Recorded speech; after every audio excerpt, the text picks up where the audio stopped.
Procos, c'est une association qui a été créée il y a 50 ans dans l'objectif de réunir un certain nombre d'enseignes pour pouvoir les accompagner dans leur développement, leur compréhension du futur du commerce dans les territoires, à un moment où on créait l'hypermarché. Procos représente aux alentours de 35% du chiffre d'affaires, donc des ventes du commerce de détail.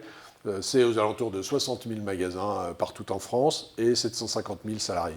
Tous les mois, on a ce panel par type d'activité, donc les évolutions des chiffres d'affaires à la fois en magasin et sur le web, de manière à pouvoir cumuler tout ça. Ça, c'est un premier point. Et deuxième point, effectivement, pour des outils plus localisés, on remonte les chiffres d'affaires, les loyers des différents magasins pour pouvoir alimenter un indicateur qui, lui, pour le coup, est moyennisé, hein, de telle sorte qu'évidemment, il ne s'agit pas de diffuser les chiffres de tel ou tel, mais de permettre à chacun d'avoir le même indicateur partout en France, de manière à pouvoir comparer le potentiel des différents lieux.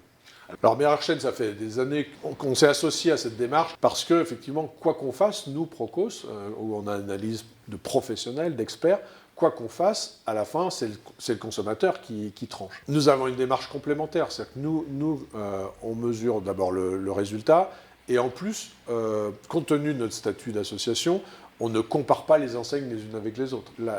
L'importance qu'il y a de bien traiter chaque client par rapport à sa problématique et aux réponses à ses solutions, on démassifie. C'est-à-dire qu'on ne peut plus se dire on va acheter un certain nombre de produits, on va les pousser et ça va bien se passer. Aujourd'hui, on voit bien que c'est beaucoup plus complexe que ça. Et chaque analyse de qualimétrie et de chaîne de magasins, à mon avis, donne des enseignements pour les autres enseignes aussi, en disant bah, tiens, celui-là, il travaille bien, comment je peux améliorer la mienne. On ne peut jamais lâcher parce que le consommateur change, le contexte change, et la concurrence change en permanence, bien plus vite qu'avant.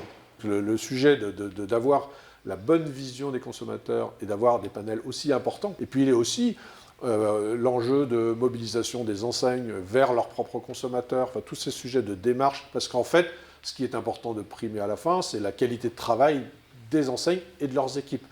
Bah ça c'est fondamental. Rien aujourd'hui ne laisse penser que la consommation va trouver une dynamique en fin d'année. C'est pas possible. Donc il faut juste espérer qu'elle se maintienne à peu près, que ça ne craque pas pour pouvoir permettre aux acteurs, quels qu'ils soient, de bien passer la fin d'année, ou en tout cas le moins mal possible.